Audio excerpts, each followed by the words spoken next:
Welcome to Sales is Not a Dirty Word, the show that proves if it's a fit, it's a fact. I'm your host, revolutionary sales coach Aleasha Bahr, the creator of the Black Sheep Sales Method. If you're a done-for-you service provider who's ready to sell differently than the mainstream status quo so you can grow your profits and impact without pressure, pitching, or pretending to be someone else, then this is for you. This episode is with Amanda Catarzi. Amanda's journey from escaping a cult and surviving sex trafficking is an inspiring testament to her resilience and determination. After breaking free, she dedicated 8 years to combating sex trafficking, counseling the New Zealand government, shaping legislation, and going undercover to dismantle trafficking rings.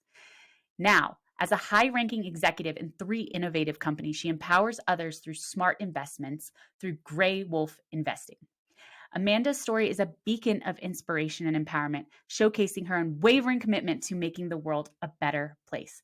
Let's go! Welcome to the big show. Sales is not a dirty word. Thank you so much for having me. I'm excited to finally get something on the record with you.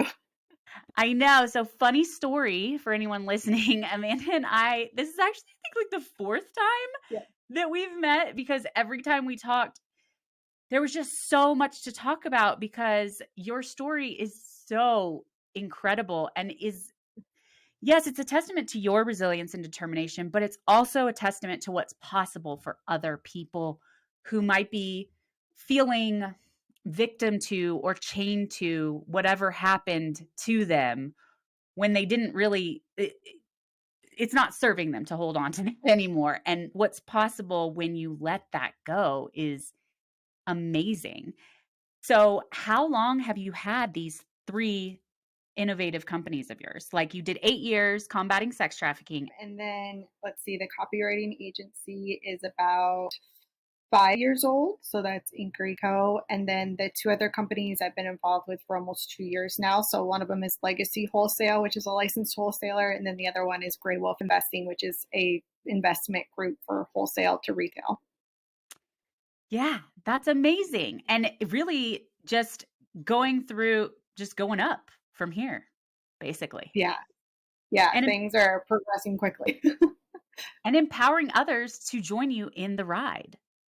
Oh, definitely. That's the whole goal of all of them is to, with the copywriting, it's to help people find the words and find their voice. And then with the investment in the wholesale, it's about financial freedom and creating opportunities because finances aren't constrained. And we all do better when we're not stressed out about money. We're all much better people when we're not stressed out about money. So if I can provide a key to that door, then I'm more than happy to do it. Yeah, honestly, feeling stressed about money is what makes people feel like they don't have choices, and they get into the bad situations that's how you got into it, but that is a common way that people get into Oh, those yeah. situations. Yeah. Homelessness and trafficking go hand in hand quite a bit. Yeah. So, getting into entrepreneurship, did you find the resilience you had built up through these other extremely difficult situations in your life benefited you? And were there any similarities to the ride? Of course. I'm actually insanely grateful because there's no way I'd be able to survive or have as much success or emotional discipline uh, to work in these environments if it weren't for my upbringing, it weren't for the experience I've had. Not only that, but helping me communicate and become a better sales and negotiating. Because when you're negotiating for someone's life or your own life, or you're in a very intense situation that's very much life or death, you got to figure out how to earn people's trust and convince people to do something they might not want to do. So that definitely translated over to sales. And now if I get rejected in sales, which isn't often, it's funny because people get so devastated by a no. And I'm like, it's nothing to me. We just got 3 no's until we yes. So it's not a big deal versus Well, dying, getting shanked. yeah, or somebody saying no to you. I think that there is an important similarity to point out between those two. You always had the prospect's best interest in mind. So when you were trying to get someone out of those situations, like, how can I customize what I'm saying to help them save their life? And there's no doubt you bring that also to your sales conversations for your business. And if they say no, you had people say no when you were trying to get them to a better life too. And if people say no, it's because you're not asking the right questions or you didn't present the opportunity in a way that they could see how. So a lot of that is meeting people where they're at in the moment. And that looked like on the street having hot pockets and condoms ready to go because I was meeting two very important needs. One was they were hungry, and the other two was they need protection. So if I was able to eliminate those needs, I could get them to a much deeper ask and a much deeper need because now their basic needs are taken care of, and or their problem that's staring them right in the face is being taken care of. Same with sales and negotiations. If I can identify what your biggest problem is right now and solve it for you, you're a lot more likely to listen to what I have to say or to say yes and do business with me much more. Yeah, that's I always say that cold calling is or door to door is like the best battleground because everything's cake compared to that. But I think that what you did was actually harder than door to door. It's door to door, it's like street to street, I guess. In a sense, it's very similar. And people have different experiences and different hearts, right? So it was definitely a great training grounds because I never did door to door sales. This is more or less my starting the copywriting agency was my first experience in technically in sales. But yeah, the social work definitely prepared me quite a bit to enter that world with ease. Yeah. And you mentioned something about the emotional discipline. And so, no, everybody listening, you don't need to like go through being in a cult and sex trafficked to have the emotional resilience necessary for a business. What kind of emotional discipline did you learn in those experiences that other people could focus on mastering too? That's a great question. It comes down to your relationship with yourself a lot. And that sounds very like, whoa, but the truth is, if I'm seeking outward validation, outward praise, outward wisdom or advice, all outward, then I'm not self sufficient. And there is a time and place for those things. I'm not disregarding that.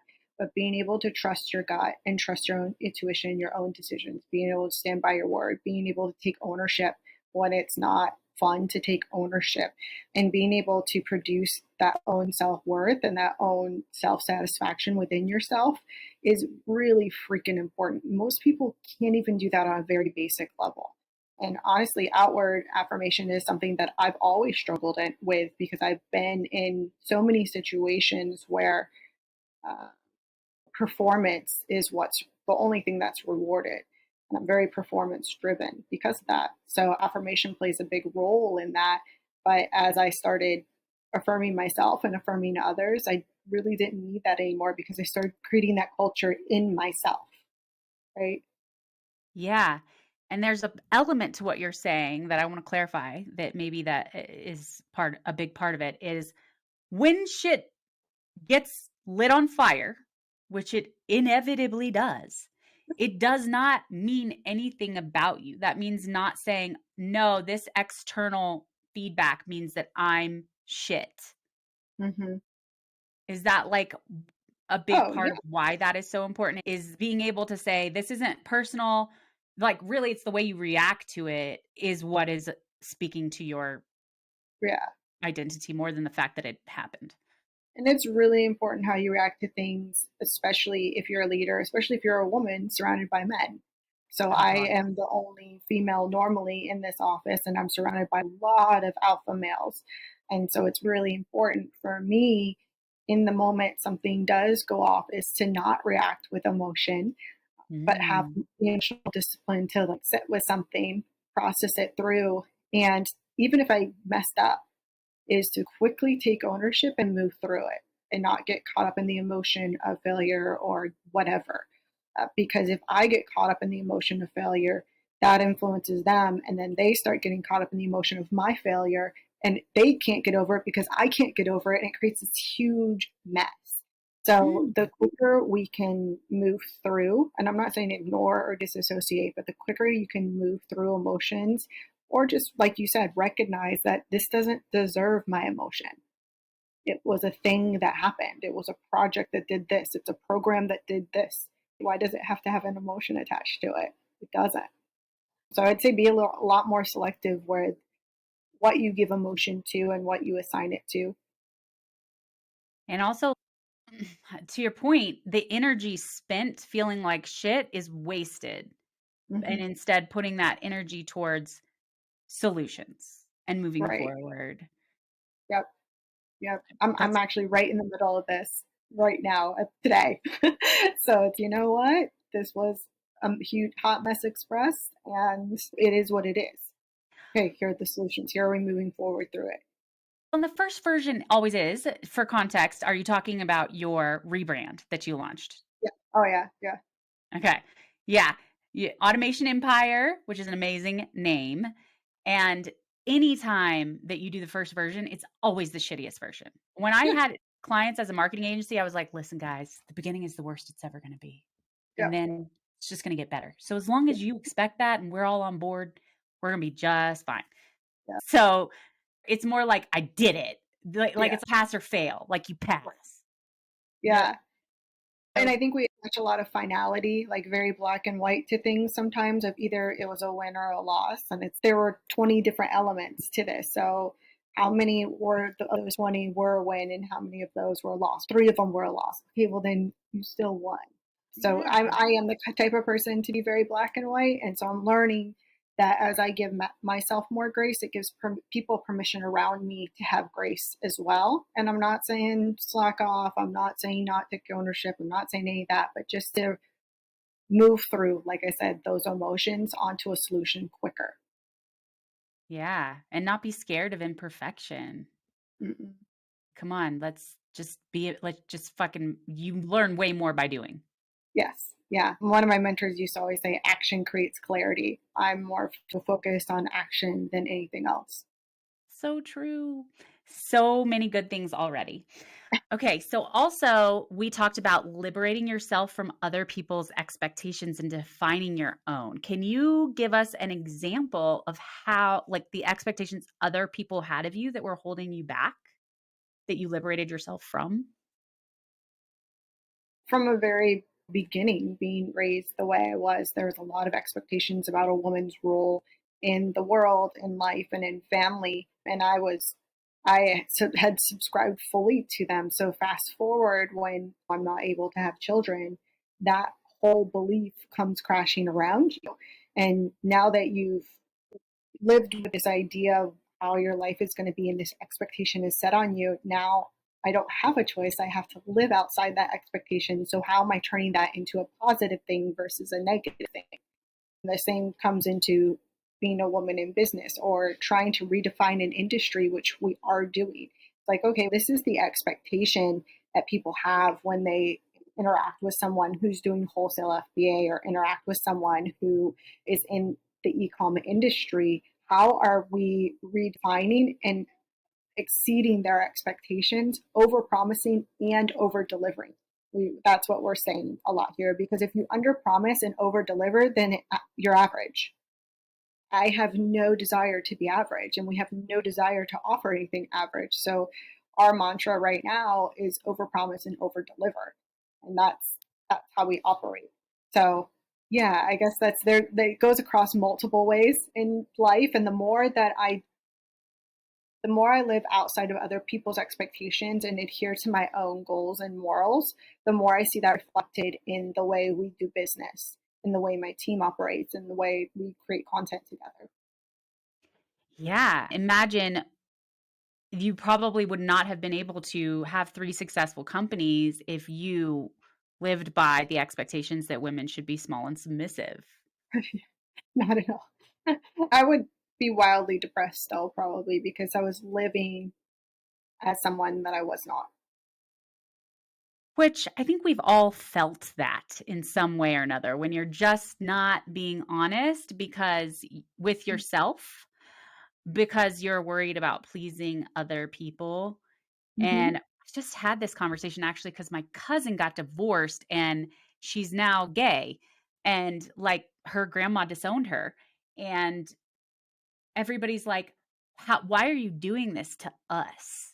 And Yeah. so I think that a lot of us feel like I'm hurting someone by being honest with myself about who I am. And it, only feels that way to people without boundaries. yeah, and they try to make you feel like that, right? People try to make you feel like you're hurting me, like you're a bad person. And it's so important to separate from it and say, this is not personal. I'm just trying to be happy. It has literally nothing to do with you Yeah. and everything. Again, that's terrifying to someone who doesn't have that. That's a threat to someone who is not living in their truth because you are now. So it makes them very aware that they're not living in their truth, whatever that truth may be. Yeah. And when you do live in your truth, you have the kind of success like Amanda with 3 successful companies. And just the possibilities whenever you really are in your own black sheepness, because Amanda's definitely a black sheep, and I love that so much, then you're able to change an industry. You're able to Mhm. redefine it. And that's really powerful. We were just talking about how think of any change that's ever been made in the Yeah. world, and it was probably a black sheep that made the impact or the change. Yeah, I was just talking to my friend about this because they came back and he's like in pre-K, which is so young. And they came back and they're like, he basically told her that her kid was dumb. And I'm like, first off, he's in pre-K. Second off, we've known from the very beginning that this child sees the world very differently. The way he reacts to things, the way he processes information, it's just different. And so I'm like, I told her, I'm like, listen, they all they're saying is he's not fitting into their structure. That's all they're saying. They're saying he doesn't fit here into this. So it's not necessarily bad or good. It's just different. And so finding where he does fit into and finding a place that understands how to leverage those differences is what's truly important. And that's how any person becomes successful is by leveraging their difference. We Another thing that Ron says that we say around here all the time is different is better than better. People actually don't want something better, they just want something different. And so if you Ooh. can give someone something different and you can leverage the different, you will be wildly successful. And luckily, every black sheep just naturally is different. So your friend's son is naturally set up for success. Oh yeah. And I'm glad that I always say if being a black sheep means that they said fall in line and I said no, then I'm proud.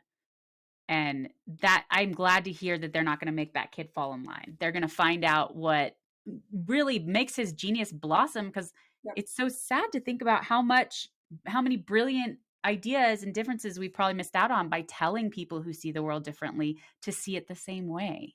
Yep. Yeah, 100%. I think about even like you and I, if we had realized our different was good sooner and used it as a superpower sooner, how much further along we would both be. But hey, it is what it is. So, Yeah, at least we realized it when we did. hmm So I hope this gives you, whoever's listening, the permission to do shit your own way and listen to your intuition. So, like, how did you start reconnecting to your intuition? Because I know that's a big part of how you started to get out of these negative situations and create success. What did that process look like? So maybe other people can do it too. I had to come to grips with I've been lying to myself for a long time. And not, again, it's not necessarily a bad thing. It was a survival tactic, it was a form of disassociation, just completely normal. Our subconscious is incredible about saving us from any harm and any risk, which I'm very grateful for. The subconscious is also not interested in us taking calculated risks or being successful. It's just interested in our survival, not our thriving. So there comes a point in life when you're past that survival mode from baby to toddler to child, you start moving outside of that survival mode. And that's when you see kids become crazy or rebellious or acting out, is because they're pushing those boundaries. And I had to reestablish that trust that I'd broken with myself, the violation of self trust over and over again, putting myself in toxic, dangerous situations. So I had to reconstruct that trust, and it looked like very practically keeping even the smallest promise to myself. If I set the alarm, I had to keep that promise to get up. If I said I was going to do something, I could not cancel. I had to follow through. If I wanted to wear the red shirt, I had to put on the red shirt first and I could not take it off. Having that ruthless honesty with myself in the smallest things and building that trust, becoming a trustworthy person to myself allowed me to build that self trust, which also allowed me to be a trustful person in general. And that helped me rebuild my intuition. Okay, that's great starting points. And like, how I know everybody feels it different, their intuition. How do you know when you're being drawn towards something that's like the right solution? Just your intuition is telling you. It's almost like a cord in my belly button or like in my stomach. It's like a pull. Like I feel like a spirit pull, or like I'll be like immediately yes. What is my knee jerk reaction to this? And trying to keep that as pure as possible is always the goal. So again, even back to the shirt thing, like if I'm like, what shirt do I want to wear? And I'm like, I want to wear green, then I need to go with that immediate knee jerk reaction. So Yeah. that's how mine manifests, and that's how I feel it. Either it's like an immediate yes, like inside knee jerk, or I feel like this pull. And so I got to pursue that to see how it develops if it's a little bit more complicated. Does that make sense? Yeah, it's a pull from my belly button too. So it definitely makes sense for me, actually. Okay, so how did tuning into your what did your intuition how did your intuition guide you to the Amazon automated FBA stores? I was writing for somebody else, and he was trying to lock down Mr. Early as a speaker for his event. And Mr. Early happened to be in the same city that I was in. So I reached out to him. I knew he had just written a book, so I bought a copy of his book and I said, "Hey, could you please sign your book for me?" And he's, "Yeah, let's just meet at Starbucks really quick and you can sign it. I'll sign it for you." I got like 5 minutes. And so we met, and that 5 minute conversation turned into an hour and a half. And we were talking about doing business together. So I'm like, I can definitely write for you. Let's start that process. So I started shadowing and writing for him. And then next thing I know, he made me an offer I couldn't refuse. And here we are. And Oh, it just felt right. So as soon as I walked into the office and met all the team, like it felt like home. And it was that immediate yes feeling.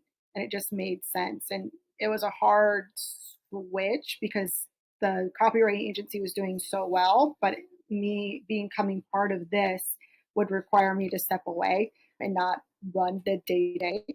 So I had to make that decision. It also removed me from the quote unquote entrepreneur kind of world to where I was stepping into somebody else's business. mm, So there was a little bit of an ego hesitation, mm, but it was very easy for me to recognize that that ego, I'm gonna honor it and be like, I hear you and I hear your fears and I hear your hesitations, but you know what? Let's just address them. Let's just talk about them with him.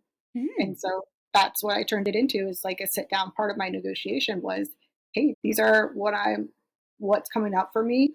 This is my hesitation. How can you meet me halfway, or what would you say to that? And so it ended up being part of that. And so that way I wasn't, again, disassociating or shutting down any intuitive voices in me, even the ego. I was honoring the ego and saying, I respect that you want the best for me. So we're going to address you, and then we're also going to address the gut that immediately wants to fly the coop and do a bunch of crazy stuff. So it's merging between those two, and it was just alignment when it clicks. And I've been searching for that click for a minute. I love that so much because so many times we have our intuition telling us something, and instead of saying, "Oh, I'm just going to not do it," you just talked about it. And it's so much easier. And this is like part of sales too. Like, just Yeah, ask the question. Everybody's happy. I'm sure he was so happy that you brought that and asked, because if you hadn't, you would have been resentful and yeah, not dedicated the same. And it's the same in any sales conversation. Just freaking ask, what do you mean? Do you mean you're not going to do it? Do you mean you have a hesitation about it working? What is it? yeah. Like, it's always going to be better to ask. Yeah, 100%. Communication creates space for grace, and grace creates space for a multitude of sins. The more you communicate, the more margin you're going to have to work with. And my old pastor would always say, you can't hate up close. So even your greatest enemy, if you get to know them on a personal level, it's going to be really hard to hate them because you recognize they're human, just like you, working through stuff just like you. Communication is the number one skill that you can build in any industry, whether it's sales, social work, Burger King, welding, I don't care. Communication will get you everything you want in life if you can master it. I love that so much because it's about empathy. If you were really close to your enemy, you would have the empathy for them making tough decisions based on fear, just like the rest of us, Yeah. basically. They did it because they were scared. Yeah. Yeah. Or there's unresolved stuff floating around, and we can all relate to that to some degree. Even my trafficker, he had unresolved trauma. That's why he did what he did. So that actually makes a lot of logical sense why that happened. So that creates a lot of space for me to be like, not be like, you're okay, all's good. But it creates space for me to be like, I get it, still messed up, but I can forgive you. Because I don't know if I was in the same exact situation, who I would have become and what I would have done. I think we know, Amanda, but I don't think you would have done that. But I think that there is something to it being less painful for you to know it wasn't anything personal to you and it was completely personal to them. Yeah, which brings us back around to the emotional resiliency and discipline thing of everything does not need an emotion. Not everything deserves your emotions, and it's not personal. It's not about you. And when you make it about you, and this is something I struggle with a lot to break, Ron has helped me quite a bit with this, is being a female in a male dominated industry, it's not personal, and stop making it personal. And it's so ego and pride driven that I would think that this sale or this conversation or that comment was about me. I'm really not that big of a deal. I am, but you know what I'm saying. Yeah. I'm really not that big of a deal.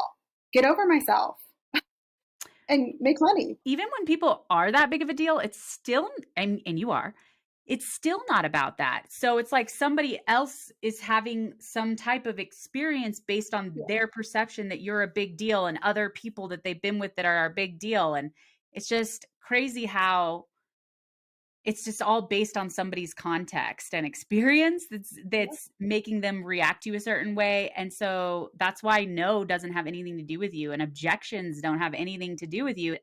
It always feels personal. But I mentioned this to some of my clients on our group call. Like, imagine that this person's deciding between two sweaters.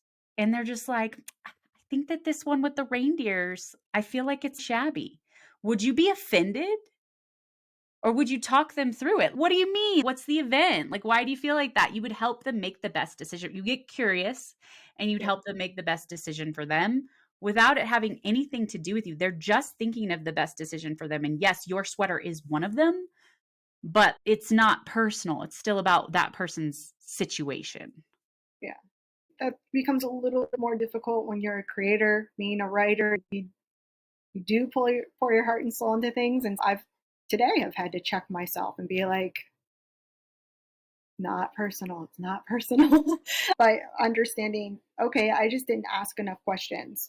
Or I missed when they said they wanted this, I interpreted it as this. And so I gave them what I thought they wanted, but I didn't ask enough questions. And that's why I feel this way. Not because it's good or bad, not because it's right or wrong. It just is. Yeah. And also, it's just about getting the first draft out. Yep. Get it out Going to be trash. No matter what, the first draft deserves to go in the trash, but it's got to get out. and then revise. And then it's always easier. You did the Yep. hardest part, you built it from scratch. Yep. 100%. Yeah. So there was something really powerful that you said that I think it's important to mention and end on. And this was a huge breakthrough for you. And I think for everybody listening, like you might think, Amanda's been through so much. What I've been through is nothing comparatively. Or like mine isn't as bad. Or I don't have a right to not feel okay. Or I don't have a right to feel okay because of the bad things that have happened. Maybe my situation was worse than Amanda's. So she doesn't know. So I can't be okay because it was worse. And you said something so powerful. Can you share it with us? The Yeah. breakthrough that you had? Yeah. I was in therapy one day and I was sabotaging like crazy. And my therapist goes, "You do know that you're allowed to be okay, even though what happened wasn't okay." And I just lost it. And we broke it down of a lot of times when you go through something hard, we're gaslighted. That's very common. When we might even gaslight ourselves again to survive and get through the situation. So when we come out of that, there's almost this impulsive need to remain broken so we can prove that it was really detrimental and terrible and horrible. And that's self-sabotage to a max degree. So when I realized that what was I was actually doing was I was not allowing myself to heal because I had to prove that it actually happened and was actually horrible. And once I let go of that need for justice, or what I thought was justice, I was actually able to move forward and to be okay, even though what happened wasn't okay. And again, this is a theme of resiliency. But this is to an nth degree of being trafficked and abused. But then also, it's even if you messed up, like there was a mess up today, that wasn't okay. But guess what? We're allowed to move on and have a good rest of our day and to get other wins and to be successful in other areas, even if that wasn't. It's about moving through it with grace for ourselves and grace for those around us. And the other thing is, I know people still sometimes, Amanda's told me some terrible things, and people are terrible. Oh, you seem so okay and successful now. You weren't really sex trafficked and da, da, da. It's And really that that's, bad. yeah, that's other people's expectations again that Yeah. we would be living by. I have to show that this really happened to me for people to believe me, but it's on them. And that's a personal issue. Yeah. And again, it's that a lot of times people are doing that because it's a lot for them. They can't comprehend that level of terribleness or they can't comprehend my level of success. Either way, it's a reflection of them and their where they're at in life and not a reflection of you or me where we're at in life. Okay, if you say something like that, there's something else running behind the system here that's not allowing you to receive that truth. Again, not my problem. So, you guys, whatever you've been through, it's valid Mm-hmm. and you don't have to prove it to anyone. It was valid for you. It was not okay. Perception is reality. So that was your experience. And it's okay if other people think you need to act different. Just don't. It's freedom. Yep. I think that's a good stopping point for us. And I hope that you guys feel as inspired as me when I talk to Amanda that no matter what happened to you, as long as you focus on you, your intuition, and stop thinking about what others expect of you and defining your own sense of worth and expectation and checking that it's not your definition based on what other people told you, because that's also a thing. You're just going to feel so free and you're going to experience so much more success than you ever thought possible. So, thank you again, Amanda, for making an appearance today. Thank you for having me. I really appreciate it. Can you tell everyone how they can find out more about you and how they can work with you? Yeah, I basically live on Instagram because I'm a Gen Xer or something like that. I'm Amanda Catarzi on Instagram, and then our company is Grey Wolf Investing on. And to give you guys some context and clarity, they help you set up an e-commerce store and they manage it for you from there on out with wholesale products that y'all split the profit on. So it's passive income. Yeah, you're hired. So definitely go check Amanda out just because it's such a great example of what is possible for you, for anyone. And this has been the Sales is Not a Dirty Word podcast, where we show you how to convert up to 80% of your sales meetings without pain pitching or pretending to be someone else. And if you guys feel like your sales aren't where you want them to be, please book a sales level up call and we'll identify the top 3 things you can adjust to instantly experience more success with your sales. So thank you all for listening, and we'll see you next time.